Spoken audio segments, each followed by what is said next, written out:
Okay, let's dive into something that's really been buzzing around a specific corner of the internet this past week. There's this, pretty bold declaration making wave that modern feminism is facing its death spiral. Quite a claim. So for this deep dive, we've gone into your sources, mainly a very viral YouTube video and the pretty intense debate it covers. We want to unpack the incidents and the arguments used to back up this, audacious claim. Our mission here is just to lay out the different viewpoints, the specifics behind them, so you can get a handle on this whole discussion. We're not taking sides, just presenting what's in the source material. Exactly. We'll look at a few recent public events, ones featuring prominent women, and then we'll get into a really charged debate where these incidents were like front and center in a discussion about the state of feminism itself. We're looking not just at what was said, but the sort of underlying claims, the counterclaims about society, gender dynamics, all that stuff fueling this narrative. Right. It's fascinating how these things get framed. So let's start by unpacking those initial incidents. The ones presented in your source as kind of evidence that feminism is declining. The video kicks off with the UK Chancellor showing emotion publicly. Yeah, Rachel Reeves. She's the UK's first female Chancellor of the Exchequer, and she was apparently seen crying in the House of Commons. This was reportedly after, a bad week at work, maybe some rows with colleagues, that kind of thing. And the source didn't just report it, they framed it quite strikingly, didn't they? Oh, absolutely. It was presented as pathetic for someone in her position, for a leader, and it was used explicitly to argue that, and this is a direct quote from the source's angle, women are more emotional than men hormonally, biologically. Unquote. The video called this a fact and claimed it has real ramifications, even citing a bond market sell-off as potentially linked. And they contrasted this with male leaders, suggesting, men might get angry, but women cry, implying a fundamental difference in handling leadership stress. Okay, so from politics, source then pivots pretty hard to entertainment. Charlize Theron's recent interview comes up next. Theron, she's 49. And she was talking about being a single mother, not needing a man, and even mentioned having sex with a 20 sources reaction. Well, extreme. They use terms like satanic and some really offensive, calling it grooming shit, linking it all to what they termed the failure of feminism. Yeah, the criticism around that interview focused heavily on her choice to raise kids without a father figure, calling it unbelievably self. The source then brought in statistics claiming children in single mother homes have statistically worse out things like higher crime. And I made this really disturbing claim specifically about her two transgender children, citing a 42% chance of committing suicide. Very specific and shocking number. The source pushed the nuclear family, mother and father, as the healthiest setup for kids, claiming this was based on evidence-backed research. It's really important to mention that these kinds of stats, especially when they're that precise and inflammatory, often come from very specific studies or get pulled out of context in these sorts of highly ideological arguments. And there was that whole double standard argument too, wasn't there? The source asked why Theron talking about sex with a younger man was celebrated, right, while arguing a 49-year-old man doing the same would get killed by feminists. There was also this observation, kind of a critique, about Theron shifting from being elegant to using, effing and blinding and boasting to get attention. And the source linked this pretty bluntly to older actresses, or hags as they put it, not getting roles anymore. Okay, so building on that, the video then moves into pop culture, specifically Lily Allen and her comments about abortion. Allen said on the BBC she'd had, 4 or 5 abortions, couldn't remember the exact number, and the source perceived her tone as, glib. The reaction in the source was severe. Words like demonic, disgusting, celebrating degeneracy were used, accusing her of trivializing abortion. The viewpoint that abortion is not good to kill babies was really hammered home. And they used that phrase, the mulek is pleased, which is obviously meant to invoke something dark, sacrificial, to really intensify the condemnation. And this sparked debate, right? Some argued abortion is essential health care, talked about struggle with access. But the anti-feminist side in the source focused on the glib manner, the boastful way she talked about it.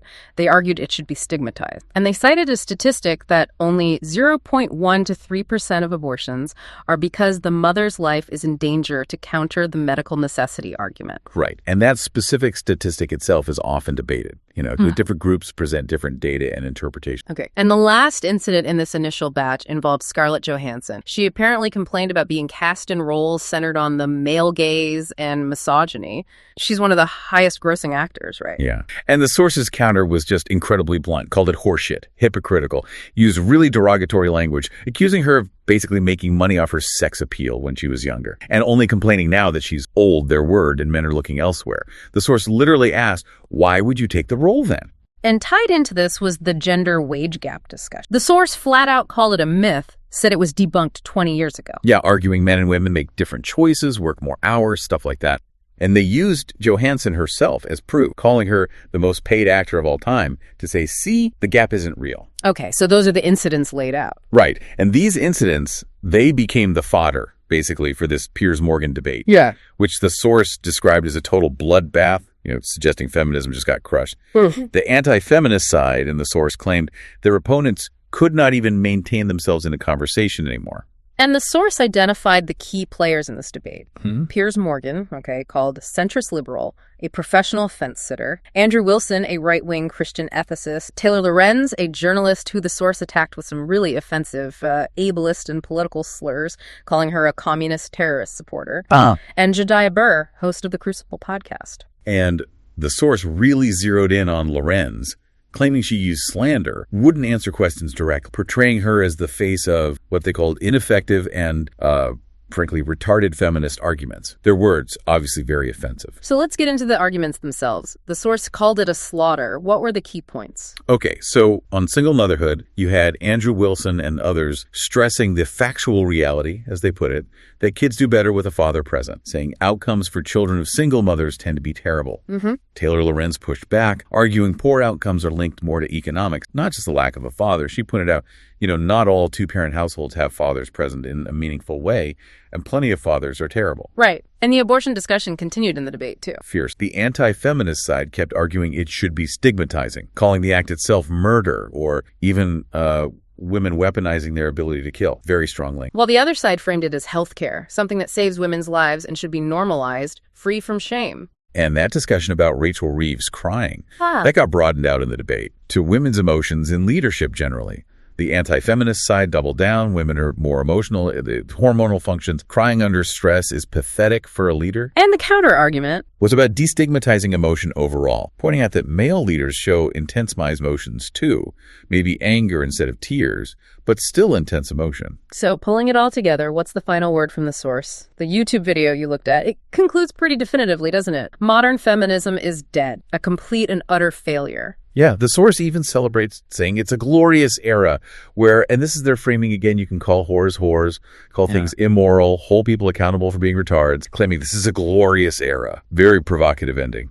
Yeah, the criticisms it levels are, well, harsh, perverted, weird, celebrating whores, trivializing abortion, pushing liberal values against basic biological reality. What this deep dive really shows, I think, is how specific actions by public figures get taken, reframed, and used by certain narratives to push a pre-existing agenda, turning personal choices into these big ideological battles. Exactly. It's really striking how these individuals, their actions, become symbols in these huge ideological fights. It polarizes people, brings out really strong emotional responses. It stops being about the person almost, and more about what they represent. Right. And this deep dive, it lays bare just how stark, how harsh these cultural debates can be right now. It's like a snapshot of how these deep-seated beliefs about gender, family, morality are being fought over in public. And sometimes the rhetoric, well, it's far from polite. It goes beyond just critiquing feminism. This source uses extreme language, selective data. It feels like it's aiming to demonize and dismiss, not just debate. Highlights how performative some of this online stuff can be. So what does all this mean for you? We've laid out the arguments, the counter-arguments from this really charged debate about feminism's future, about societal value. It really shows how fast public figures can get turned into symbol and how their actions get spun through totally different lenses fit a narrative. Yeah, and it brings up a big question for you, doesn't it? Yeah. In this age, with so much information flying around,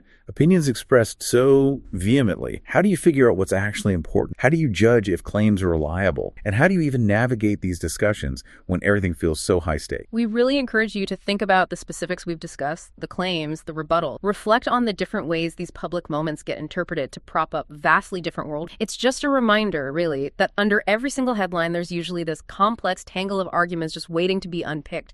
And understanding how those arguments are built is maybe the key to staying informed.